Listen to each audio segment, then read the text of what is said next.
Hello everybody, welcome to my 2026 NBA Draft Big Board video. If you're wondering why there are only 14 guys on my wall when it's meant to be a 30-player board, well, I wanted to do my board this year in a way that was unique. I wanted to put them all up on my wall and then use post-its to indicate, the rankings and placements, and I could switch them around. But I'm living with my parents right now, and my mom saw what I was doing and then yelled at me for wasting the printer ink, so I had to stop and finish it on Google Slides. Two disclaimers before I get into the board. First is that I'll be doing it in descending order. Just think it's intuitive. I don't really get it when people do like ascending, because obviously you have the most to say about the first couple prospects, and then when you get to the end, it's very anticlimactic. Second, probably not going to be a very coherent video. I do this for fun. A lot of it is based on vibes, and also recently, like over the last couple postseasons, I've sort of been radicalized into thinking that the regular season doesn't really matter, and I don't really know, I'll admit it, I don't know how to parse that. I don't know how to sort of integrate that into my basketball philosophy or ethos. So right now it's just sort of in a state of flux. So it's not going to be very coherent or cohesive, but that's fine. And without further ado, let's get right into the board. Look at Darius Acuff.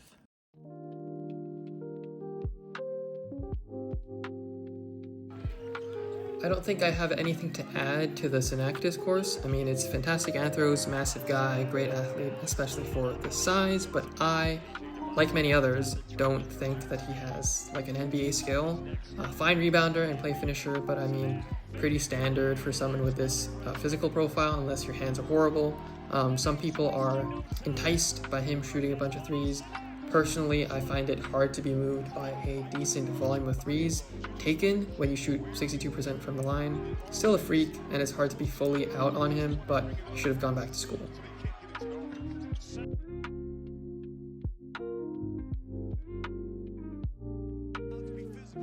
Honestly, Nate Ament is kind of endearing to me.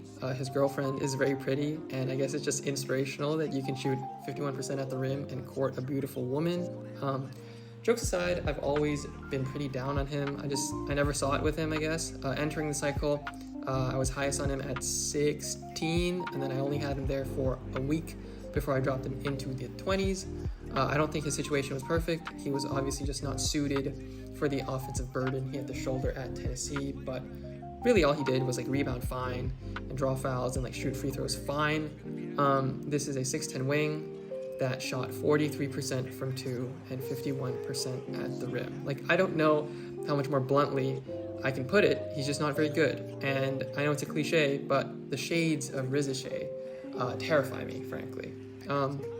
Finally, as a member of BMI FC, I can't do 6'10", 210. I just can't. He'll go a lot higher than this in the draft, but very comfortable fading him.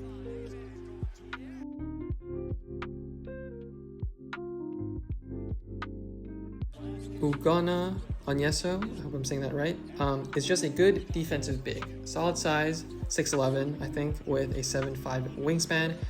Just sort of makes sense. The BMI leaves some stuff to be desired in terms of rebounding and screening, but I think that just sort of comes with the territory of being a truly big size and still lean and agile enough to like get by and survive on the perimeter. Special skill here definitely is the rim protection / shot blocking, which I think is pretty anomalous, and the bonus is that he's good at free throws, so you can't hack him. I know he had that one game where he shut Cam Boozer's water off. I don't really think starter is in the cards for him, although for my money, this is one of the better backup big bets in the draft.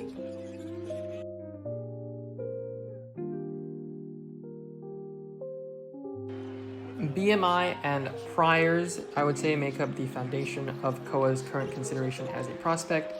Pretty underwhelming on a good Arizona team, and has certainly underperformed with regards to his preseason ranking, and by a significant amount. I really feel like the way that he plays is going to have to go through radical change in order for him to become a productive NBA player. The Aaron Gordon prospect comps people are putting out don't mean anything to me and really aren't very useful, since AG had one of the more anomalous mid-career shooting leaps we've ever seen. Some people seem to think he's pretty high feel. I'm not as high on him feel-wise as those people, but I would say he certainly has the requisite feel to be considered as a late first rounder considering the physical tools.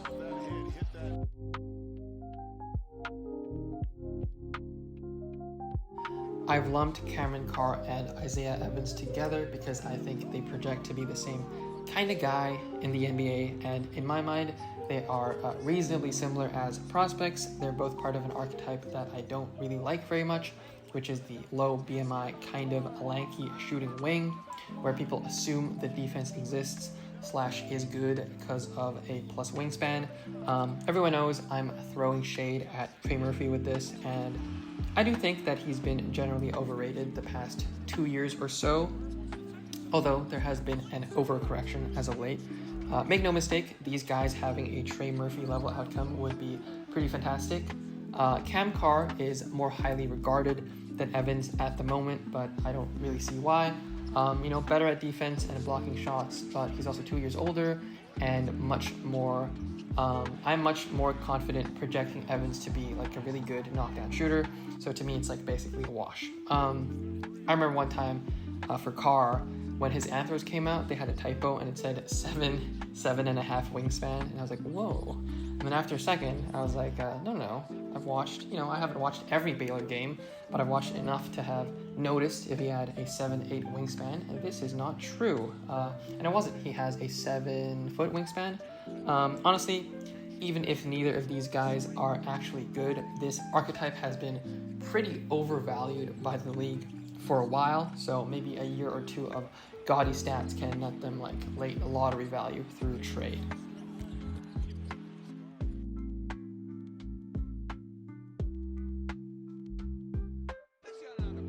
I think the way you evaluate Jefferson as a prospect is pretty contingent upon whether you interpret certain things about his profile as an optimist or as a pessimist. Now, obviously, this applies to every single prospect ever, but I think it's especially applicable to Jefferson because his role in the league and the role that he played last year, they will be very, very different.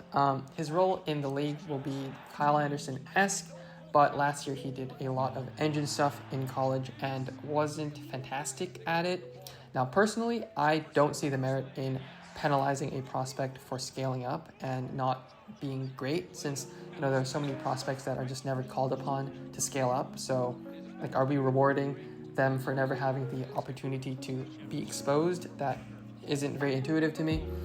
All that stuff aside, there's a lot to like here: defensive playmaking, rebounding, just good ancillaries all around, even though the scoring was bad when he scaled up. Really, he's just a little old.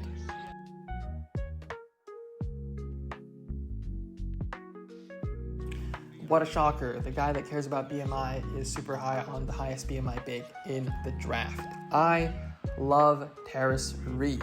I really love him. Rebounding, blocks. He reminds me a lot of Mitchell Robinson. Less potent of a lob threat than Mitch, but being a massive human being can get you really far. He's a little bit undersized height-wise. I think he'll be 6'11" in shoes, but honestly, I could care less about being an inch away from being a true 7-footer if you weigh 270 and have a 7'4" wingspan. I will say that even though he ended the season real good shooting free throws, I think he was almost 80% in his last 10.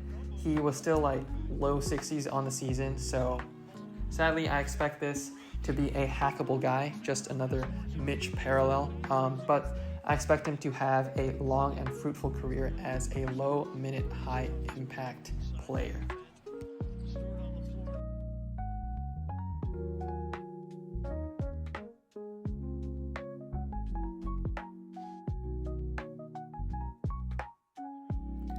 My 22nd prospect in the draft is Bruce Thornton. He was not someone that I had as a first rounder for most of the cycle, and then a lot of the people that I liked left the draft, went back to school, and then I put him at 30, and then I was like, well, that's where I had Jeremy Fears for most of the cycle, and then I realized that I liked Bruce, quite a bit more than Fears. All that to say, I have really come around on Bruce. He's someone, and I hate to say this, but he's someone that has shades of Brunson. I am someone that really does not like Brunson comps for offensively slanted small guards, because as a Knick fan, I really think he's very special, but one, I'm not projecting a Brunson outcome for Mr. Thornton, and 2, I really think that there's enough special here to warrant his placement. The main thing that'll pop when you watch him is that he is massive. I think a lot of what enables Brunson to do what he does is strength, and Bruce has that in spades. Turnover version, also great, hyper efficient as well. I mean, he's old, but like hyper efficient from 2, both at the rim and from short mid range. Good free throw percentage and good from 3. There's another guard in the class that I think is like the actual Jalen Brunson of the draft. I have him top 5. And what's funny is that if him and Thornton Dragon Ball Fusion danced, I think we'd actually have like 90% of Jalen Brunson. Now, I don't think he's the most dynamic or willing shooter, but look, there's just enough good stuff here for me to have him at 22.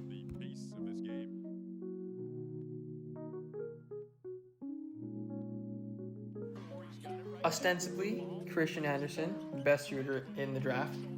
I disagree. I think the guy that I have won is the best shooter in the draft. But I don't blame anyone for thinking that Christian Anderson is the best.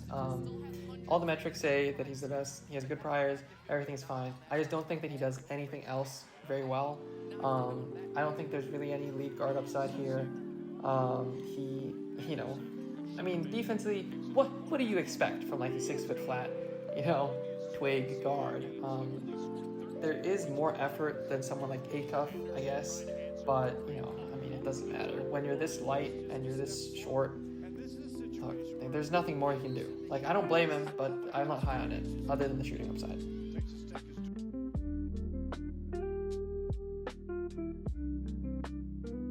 Hannes Steinbach.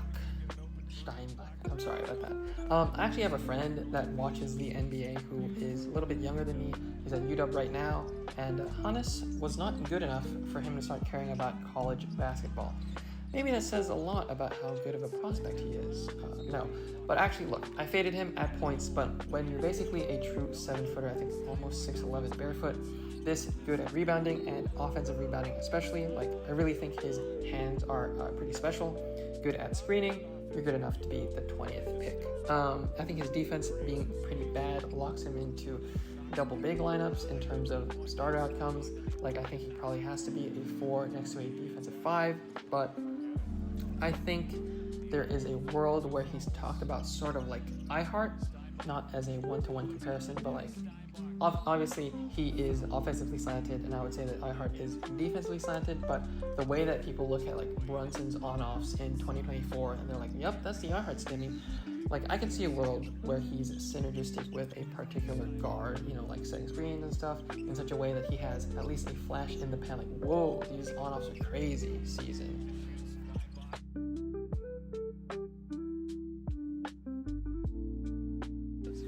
Zuby is another guy that was not really on my radar early on. As a Knicks fan, we've been wanting him with the 24th pick for a while, and I thought it was just because he played for St. John, so I was like, oh, this is a gimmick, I guess. And then I watched more, and this is a pretty incredible player. There are always doubts about undersized bigs that don't shoot, but I really see some like CMB, Draymond here. He's old, and the defensive stuff doesn't really jump off the screen like it did with CMB, so I can't have Zuby that high. But BMI, strength, boards, there's legitimate discourse about whether he's an offensive prospect or a defensive prospect. I very much am in the defensive prospect camp, but I think that just speaks volumes about how polished he is on both ends. I think if he starts shooting it well, he can be sort of further wingified, and that'd be great. But even if he doesn't, this is just a good basketball player.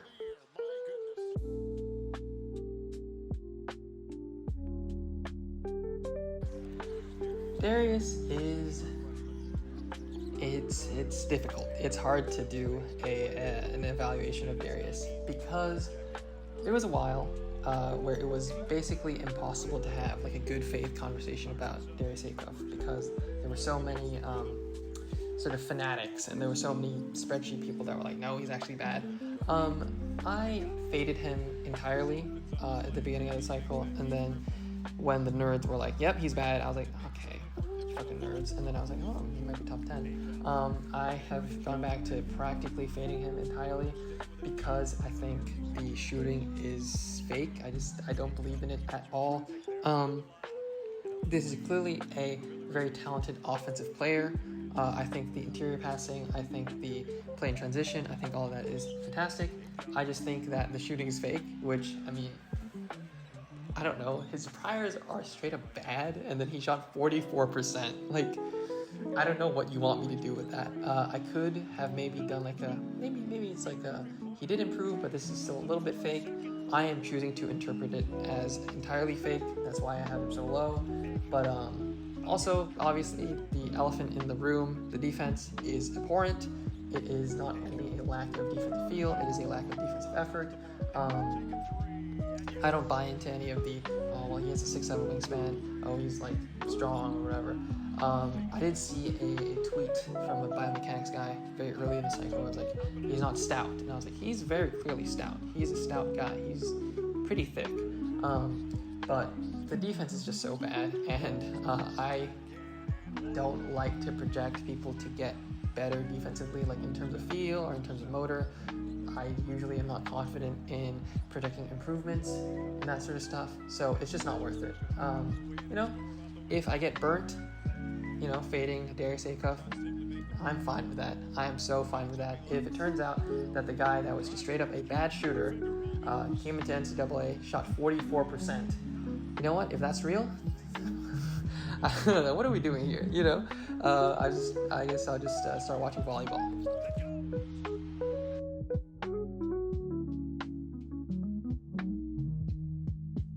Burry's another guy that I have never really seen it with. Like, I don't really get it.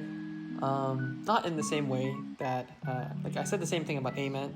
Certainly not the same tier of not seeing it with a prospect, but there are very smart people that really love Burry's, and I don't see it. I can't really get over a comp that someone made in maybe late January, early February, where they were like, oh, a little bit of Tatum in this game, where it's like, the sad thing was that I saw it. I was like, oh, I mean, there kind of is, which is not good because I don't want my, jack of all trades, master of none wing to be half a foot shorter. That is not enticing to me. I don't like that prospect. I don't see any star upside here. Usually you need a special skill, even if you're gonna shine as a role player. I don't see that here. Fine stocks, fine rebounding, I think he's a fine athlete. Everything's fine. Everything's fine. Nothing's that good. Like, I don't know. I don't see it.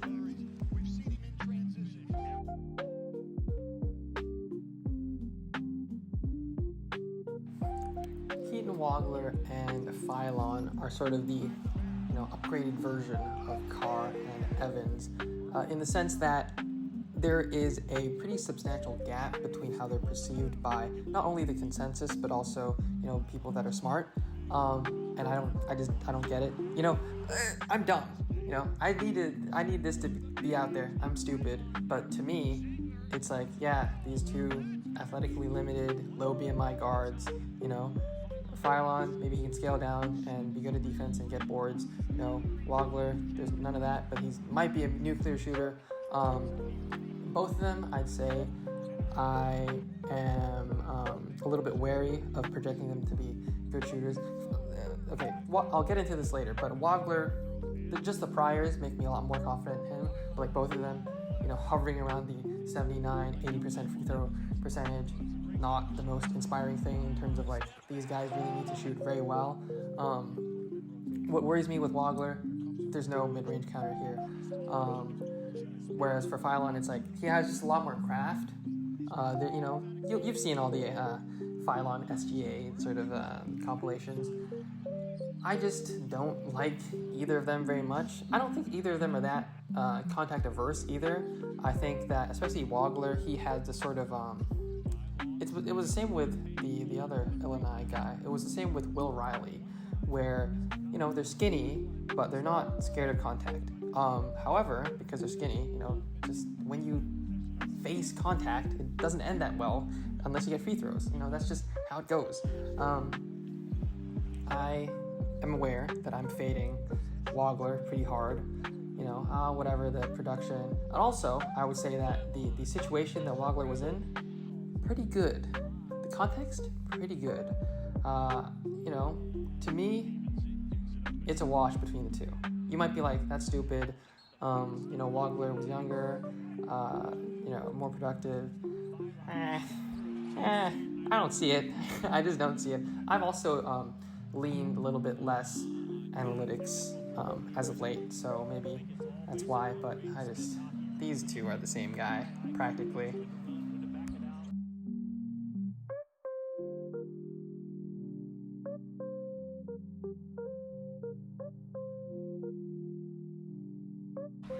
I don't have that much to say about Morez, and also it's 4:54 a.m. Just good defense, small ball 5 maybe.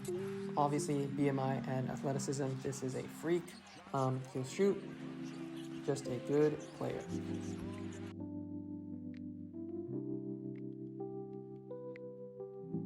Swain is a guy that I'm high on, but for which I can't really buy any of the highest end outcomes.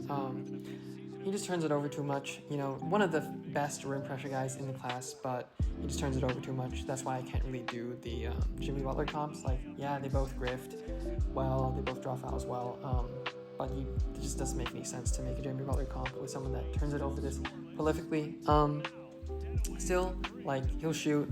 I do have some concerns with his willingness to shoot. There's a hesitancy that I don't like. At the end of the day, this is not a primary. This is hopefully your tertiary initiator of the offense. But it's good. It's good to have a two-way wing that can self-create. That's always good. But if you have to make him your second option, I don't know if your team is that, well positioned. That's all I'll say.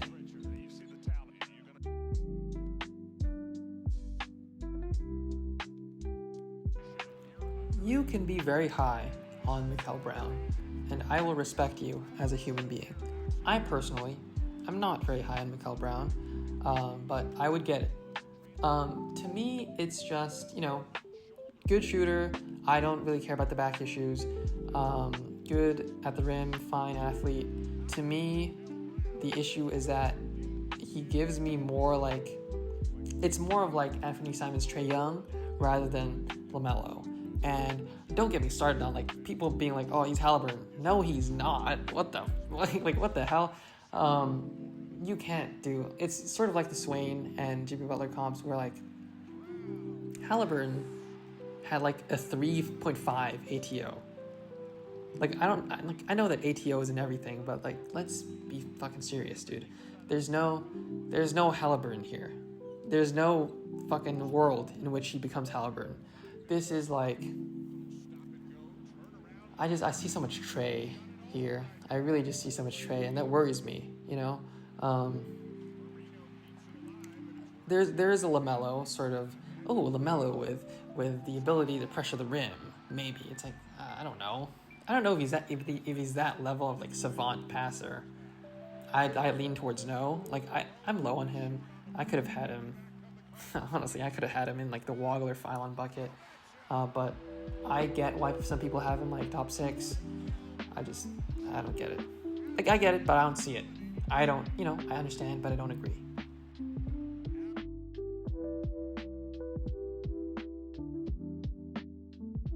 Jaden Quaintance is a guy that I had top 7 for most of the cycle. And then 2 nights ago, he didn't get an invite to the green room, and I was like, okay, the knee is dead. The knee is jello. The knee, it's over. It's over. I don't know. It's so sad because truly this is a Wemby stopper. This is the guy. This is what you need to stop Wemby.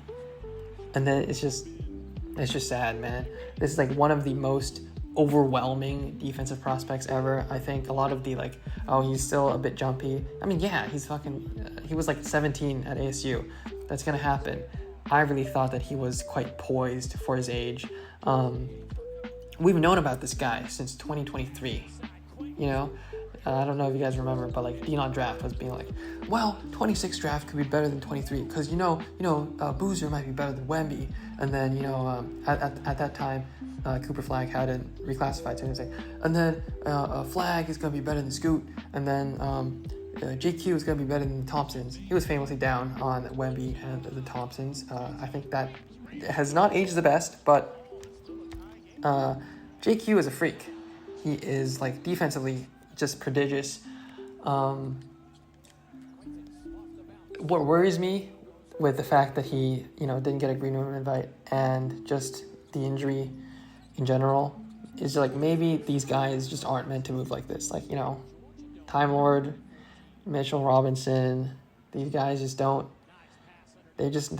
last, Mitchell Robinson hasn't played a back-to-back in like 2 years. Time Lord, the health is it's just never been there. So maybe this is just their fate, which that saddens me. He could totally return top 5 value if he could have like pretty good injury luck over the course of his career. But I think him not getting an invite, that is so scary to me. That's a bad omen. I'm so scared of that. So I had to fade him. I hate it. For so much of the cycle, I had him right there. I had him in my top 7 with another guy that I'm irresponsibly high on, but it's just sad.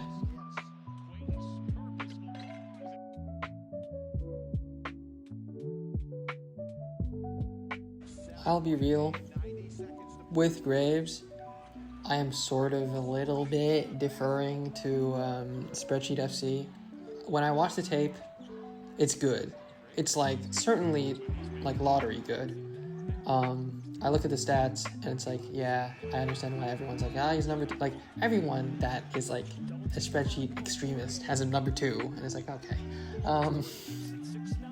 Honestly, if I had to point something out that like I personally have seen in his game, which is like that is like what's really special, the hands are like insane. And I don't know when I say hands if I mean like, I think I might mean hand-eye coordination, but like when you watch the tape, what pops is the hands. Like the hands are insane. It's both like getting steals, getting blocks. I also think he's like sneaky able to move his feet. Like if I said, "Hey, go put him on Tatum," I'd feel fine. I'd feel fine about that. I don't really have that much to add to the Graves discourse. He's good. He's gonna be a good NBA player because good players find a way.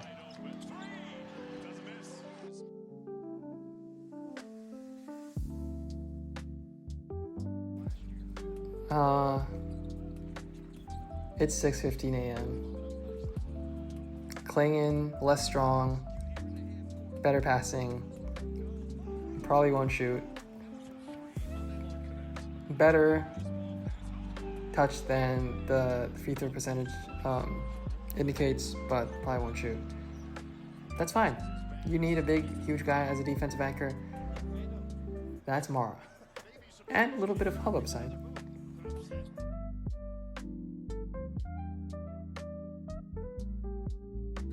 This is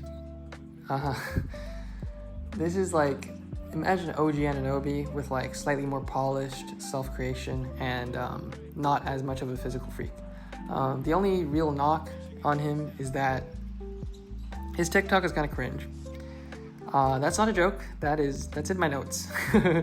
That's literally in my notes. He is a cringe guy. His TikTok bio is kind of cringe. His TikTok reposts are kind of cringe. I mean, he's good. He's really good.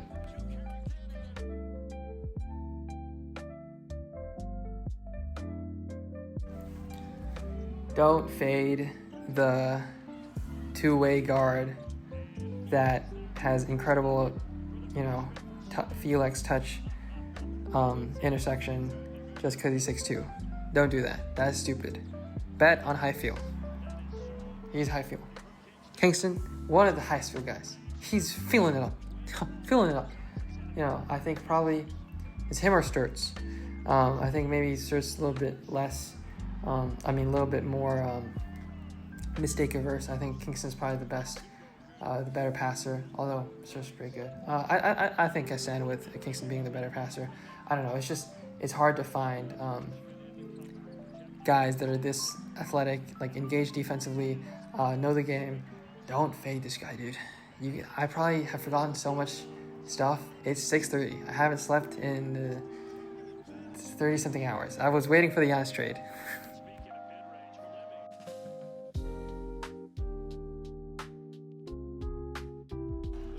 Corey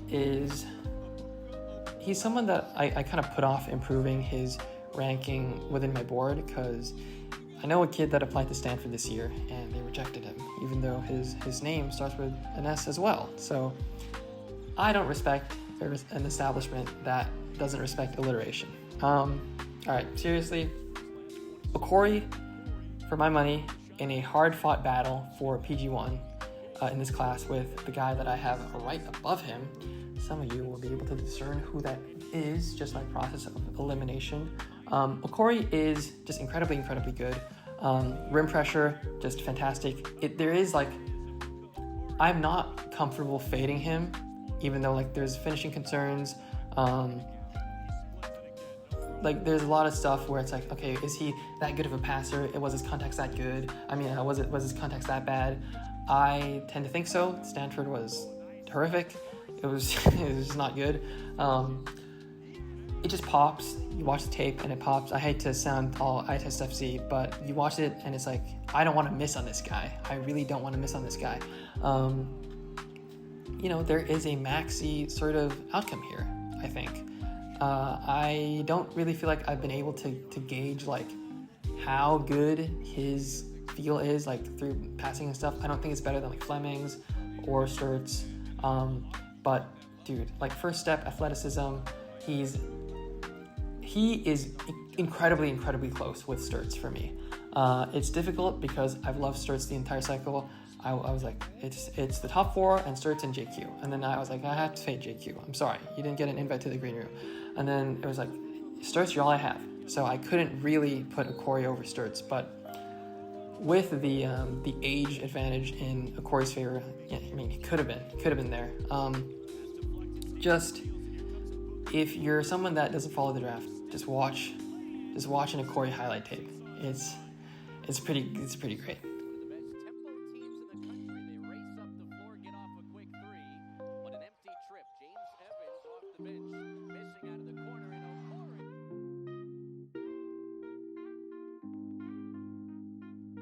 When you're thinking about AJ as a prospect, you should do this exercise. You should think about, okay, who are the current on-ball, heliocentric-esque, adjacent superstars in the league that you think are conducive to winning a championship?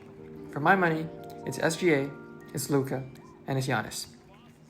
Personally, I don't agree with Luka. I don't think that the way that he plays is that conducive to winning a championship. But I understand that I'm in a small minority there, so I'll just consider him in this thought exercise.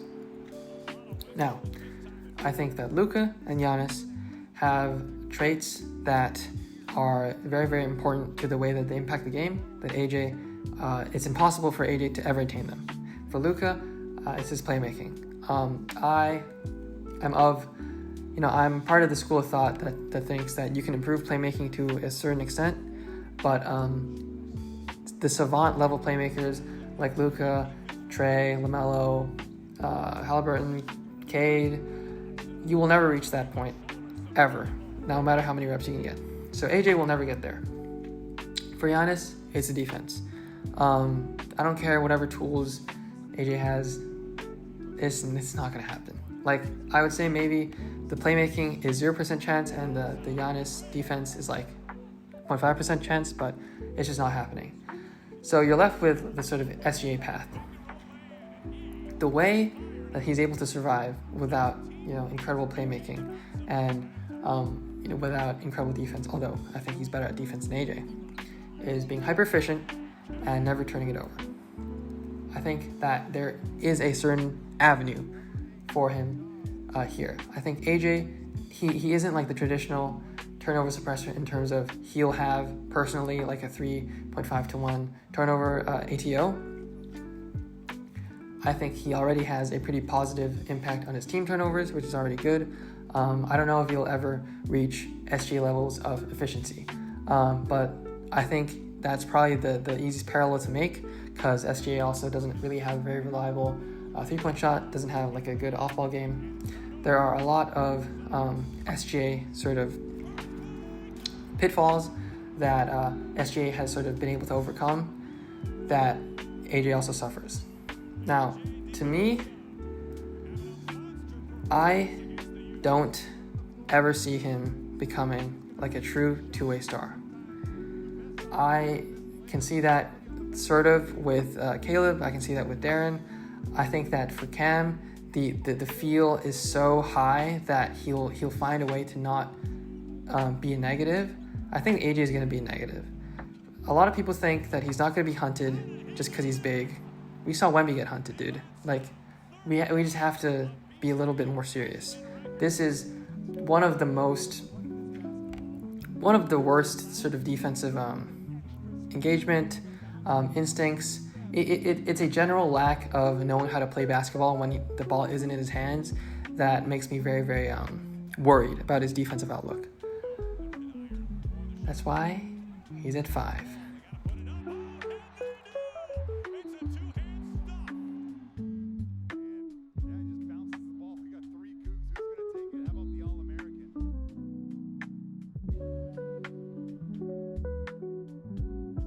Sturts is my guy in this draft.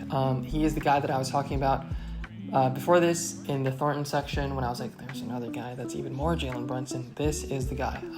Hyper efficient, older guy. I might also be getting a little bit swayed by the discourse around him.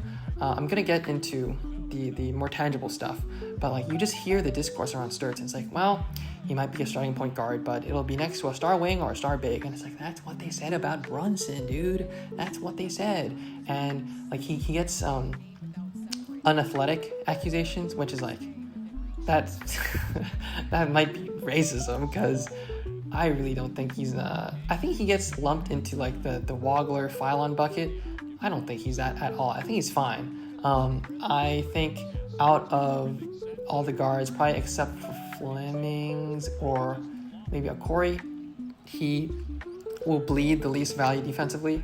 I think because either he has to shoulder less of an offensive burden and then he can use more energy on defense, or like honestly, even though he there was a pretty significant drop off in defensive activity for him.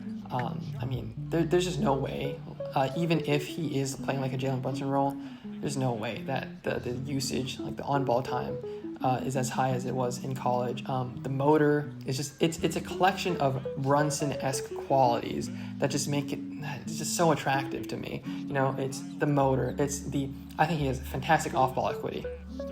You know, I've seen the comp is like, what if Curry was just okay at shooting? It's like, I mean, that's a pretty good comp. I think when you deploy Brunson, the way that he's deployed right now is sort of as like a Curry light.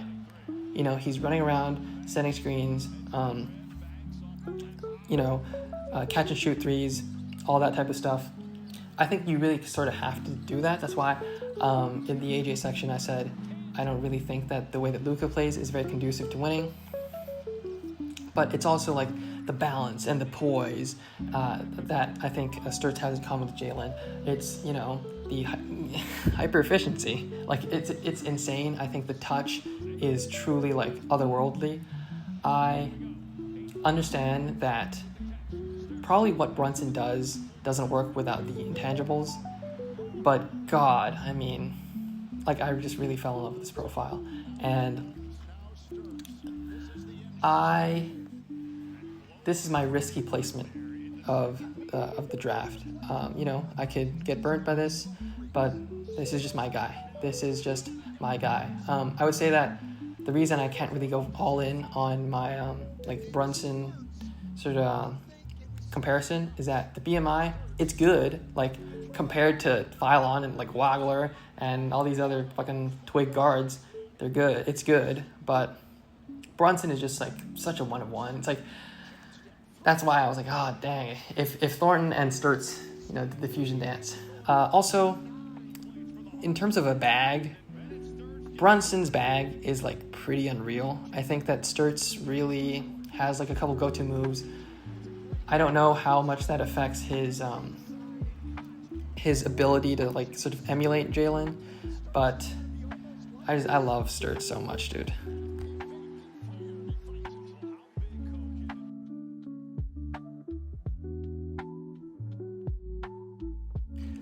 Caleb is probably the one guy in the top 4 that I have the least to say about.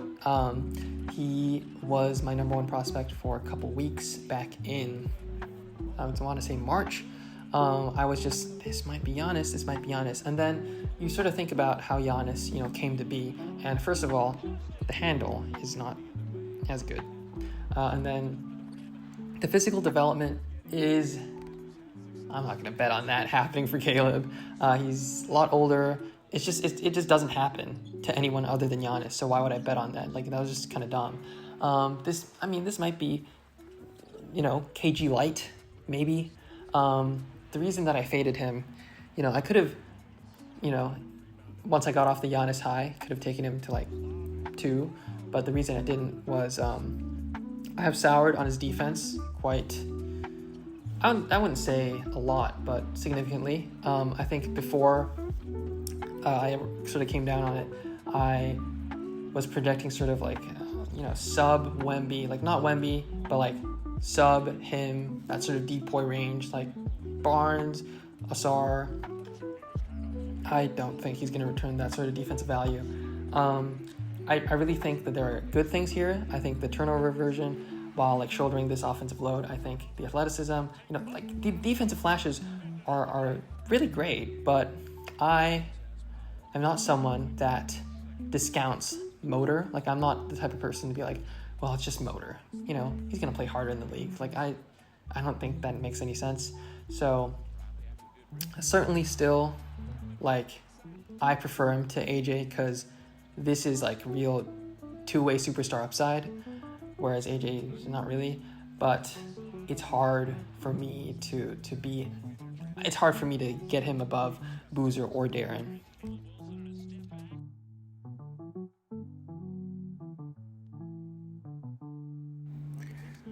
Boozer is just wing Jokic. That's the approach that I've gone to. I used to have concerns about him. His shot release is not that clean looking. His sort of strength was dominant against college competition. I didn't know if it would translate. All of this is solved by just cutting like 15 pounds and playing as a wing. This is just one of the highest field guys you'll ever see. I really do think that this is like a LeBron level processor. Just like as a processing talent, he is like a LeBron supercomputer type of guy. Obviously, some people don't agree with me, and I think that's more of an instinctual thing. Like when we compare anyone to LeBron, the instinct is say, well, he's not. I'm not saying that he's LeBron. I'm saying that the processing is LeBron-esque. I get worried a little bit with the defense, but he's not a big. Like, if you just don't play him as big, I think he'll be fine. I think the strength, you see it with Khan. He's not like a great defender, but if you're thick and you're heavy enough, you can bump people off of spots. This is probably one of the best offensive players ever. Not just scoring, but like connective passing. I don't know if he can do like primary initiation, but like this is, I don't know. Like you probably have to have a point guard next to him. But yeah, as I said, wing Jokic.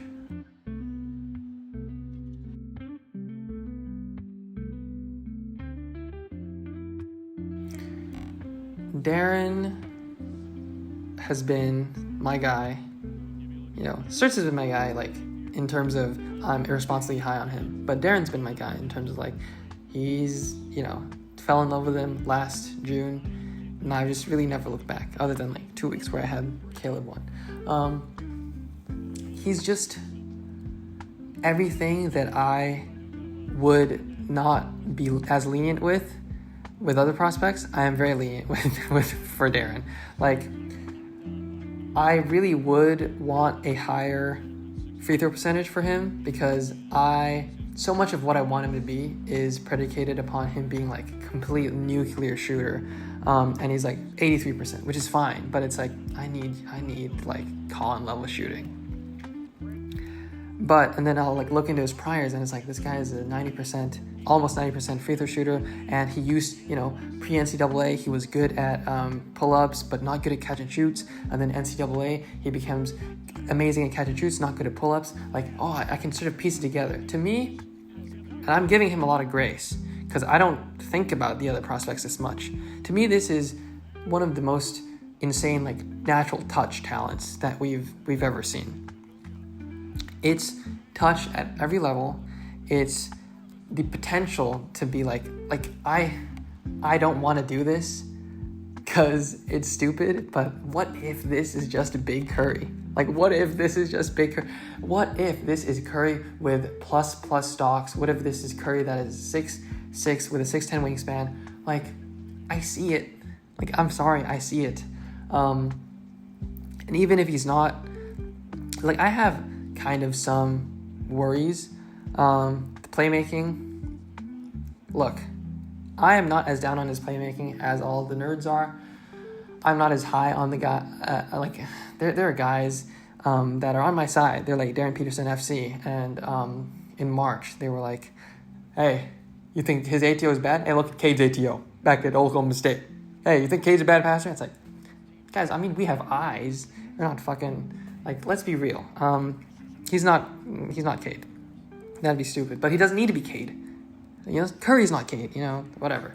I think he's better at passing than people give him credit for. I think, to me, the way I conceptualize passing, or like the way that I conceptualize playmaking, is there's your feel or cognition, or some people want to say IQ. I hate using IQ as a term. I think it's pseudoscience, whatever. I'll say feel, and then there's processing, and then there's the actual passing ability. I think he's high feel. I think he is a good passer. I think the processing is where it needs work. However, I also think that the processing is really the aspect, of this process that can be most improved by reps in the league. So I'm really not that worried about, Darren's potential playmaking in the league. I think it might take a couple years, but I mean, he's going to get drafted like 2. They're not going to give up on him, It's just, you watch it and it's incredible, dude. I still remember the day that they went up against BYU, and I was like, fellas, we're stamped number 1. And then he started not playing very good, and it's like, oh darn it, whatever. But I have never really faltered in terms of my confidence in Darren. He's just, obviously it's not 100% chance that he's gonna be Big Curry, but he can, I care about your floor. Even if I'm everyone in the top 4 is getting drafted to be like a savior-esque guy.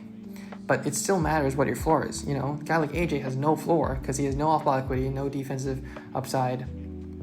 To me, the worst that Darren will be is a very good 3-and-D shooting guard.